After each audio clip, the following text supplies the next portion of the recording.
Hello students and friends, welcome to my YouTube channel. आज हम लोग झारखंड हाई कोर्ट के द्वारा जो वैकेंसी लाई गई थी सिविल कोर्ट का, उसके बारे में बात करने वाले हैं। कैसे उसमें अभी जो सीटों की संख्या घटाई है और घटाने के बाद जनरल वालों के साथ जो नाइंसाफ़ी हुई है उसके बारे में बात करने वाले हैं। तो वीडियो को अंत तक देखिएगा। चैनल पर नए है तो सब्सक्राइब करके बेल बटन को प्रेस कर लीजिएगा, क्योंकि मैं यहाँ छात्रों के हित में अपनी आवाज़ को बुलंद करता हूँ और लोगों तक छात्रों के प्रति जो अन्याय हो रहा है उसको मैं दिखाने का प्रयास करता हूँ। एक्चुअली 2024 में शुरुआत में एक वैकेंसी आई थी हाई कोर्ट के थ्रू से सिविल कोर्ट असिस्टेंट का। उसमें टोटल 410 सीटों पर बहाली करना था। अभी 2026 में फरवरी महीने में सीटों की संख्या को घटा करके 265 कर दी गई है। उस समय जो वैकेंसी आई थी उस समय भी जनरल वालों का जो प्रोपोर्शन था कैटेगरी में जो आपका सीट होना चाहिए उतना नहीं था, और अभी जब आया है घटा करके वैकेंसी तो इस समय और जनरल वालों को ज़्यादा नुकसान हो गया है। उस समय जो सीटें थी वो 410 था, उसमें से जनरल के लिए 130 सीट था जो कि 32% था। BC1 के लिए 38 सीट था जो कि 9% के लगभग था। BC2 के लिए 14 सीटें थी जो कि 3% था। EWS वालों के लिए 27 सीटें थी जो कि 6% था, और SC वालों के लिए 58 सीट जो कि 14% था। ST वालों के लिए 143 जो कि 35% सीटें थी। घटने के बाद जो है कितना परसेंट रह गया है, कितना परसेंट किसको सीट मिला है, इसको भी ज़रा देख लेते हैं। वर्तमान में सीटों की संख्या 265 है, यानी कि डायरेक्ट 145 सीटें को घटा दिया गया। 145 सीटों को घटाया गया है, तो किसको कितना लॉस हुआ है इसके बारे में समझते हैं। जनरल के लिए अभी सिर्फ 45 सीटें रहने दी गई है जो कि 16% है। BC1 वालों के लिए 25 यानी 9% है। BC2 यानी उस समय BC2 को 14 सीट मिला था, अभी 15 सीट मिला है जो कि मात्र 6% है। ST को 94 यानी 35% उस अभी भी है, और उस समय भी 35% ही था। SC के लिए 38 सीट यानी 14%, तो उस समय भी 14% था, अभी भी। कुल मिलाकर के SC ST BC1 का जो सीट है उसका परसेंटेज के अनुसार जस का तस रखा गया है, लेकिन EWS के तहत जो रिजर्वेशन दिया गया था उस समय 6% का 27 सीटें थी, अभी उसको बढ़ा करके 18% कर दिया गया है, जो कि सीटों की संख्या बढ़ के 48 हो गया है।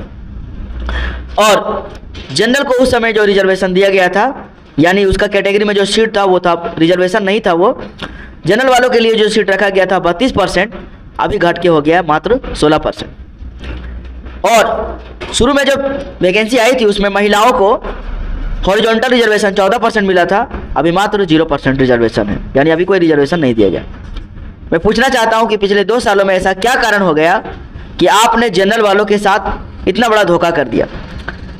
हालांकि जब विज्ञापन आता है तो उसमें लिखा जाता है कि विज्ञापन में सीटों की संख्या बढ़ाया जा सकता है और घटाया जा सकता है।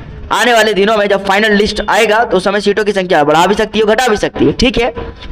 अकॉर्डिंग टू एडवर्टाइजमेंट सब कुछ होता है, बट ऐसा कहीं नहीं लिखा गया था कि सिर्फ किसी एक कोटि का ही सीट को घटाया जाएगा और बाकी सारे कोटियों का जो सीट है उसको जस का तस रख दिया जाएगा या बढ़ा दिया जाएगा। कोटिवार सीटों को बढ़ाया जाना चाहिए था और कोटिवार सीटों को घटाया जाना चाहिए था, यही नियम कहता है। आप जनरल का जो रिजर्वेशन होता है सरकारी नौकरी में वो 41% से कम नहीं होना चाहिए अकॉर्डिंग टू झारखंड, लेकिन यहाँ पर पहले जब वैकेंसी आई थी वो मात्र 32% दिया गया था, और अभी तो घटा करके हद कर दिया है 16%, यानी आधा कर दिया गया है। ऐसा मानो कि जनरल वालों का के ऊपर एक पहाड़ तोड़ दिया गया है कि आप जनरल है तो लीजिए पहाड़ आपके ऊपर तोड़ा जा रहा है। यानी यूँ कह सकते हैं कि हम लोगों को नौकरी के लिए पढ़ने की जरूरत नहीं है और हम लोग को नौकरी का फॉर्म भरने की जरूरत नहीं है। जो जनरल वाले कैंडिडेट है वो जरा ध्यान दीजिएगा, अब आप लोगों को फॉर्म भरने की जरूरत नहीं है, क्योंकि आप लोगों को नौकरी नहीं दिया जाएगा, क्योंकि आप लोग बहुत ज़्यादा फॉरवर्ड है, फॉरवर्ड से भी ज़्यादा फॉरवर्ड है। तो आप लोगों को कोई ऐसा देश चले जाना चाहिए जहाँ पर फॉरवर्ड वालों के साथ कोई नाइंसाफ़ी नहीं होना चाहिए। यानी कुल मिलाकर के आपको अमेरिका, ब्रिटेन, फ्रांस चले जाना चाहिए, क्योंकि वहाँ रिजर्वेशन का कोई बात नहीं है। इंडिया में रहोगे तो जनरल वाले कैंडिडेट जो है उसको हर तरफ से नुकसान ही नुकसान होगा, और आप उसके खिलाफ जब बोलिएगा तो आपका भूतकाल याद दिलाया जाएगा, आपके पूर्वजों ने क्या किया है वो आपको याद दिलाया जाएगा, और फिर बातों को टाल मटोल करके वही राजनीति की जाएगी, जहां पर फॉरवर्ड वाले यानी कि जो जनरल कास्ट के जो लोग हैं उसके साथ सिर्फ और सिर्फ नाइंसाफी होगी। एक चिंता का विषय है, ये आज का नहीं है, आने वाले 50 साल और 100 साल का बात है, क्योंकि भारत का जो संविधान है उसी के अनुसार देश चल रहा है और न्यायपालिका भी चल रही है। लेकिन कैसे कैसे आप देख रहे हैं कि जो जनरल वाले स्टूडेंट है उसको किस तरीके से नुकसान पहुंचाया जा रहा है एक सोची समझी साजिश के तहत, ये आप समझ सकते हैं। हालांकि जब इस मैटर में आगे बढ़ा गया, बात किया गया, तो कहा गया कि इसमें झारखंड के सभी डिस्ट्रिक्ट कोर्ट्स या सिविल कोर्ट्स के जितने भी स्टाफ थे वहां से ही इंफॉर्मेशन कलेक्ट किया गया है और ये फाइनल रोस्टर तैयार किया गया। ठीक है, इस बात को मैं मानता हूं कि ये झारखंड के अलग अलग सिविल कोर्ट्स की वैकेंसियां हैं इसमें मिली हुई है, तो फिर भी मैं ये कहना चाहता हूं कि जो एक पैरामीटर होता है रिजर्वेशन का, जिसमें जनरल को 41% रिजर्वेशन मिलता है, तो वो रिजर्वेशन हर सिविल कोर्ट्स में फॉलो होना चाहिए, और EWS के लिए जो 10% है वो भी फॉलो होना चाहिए।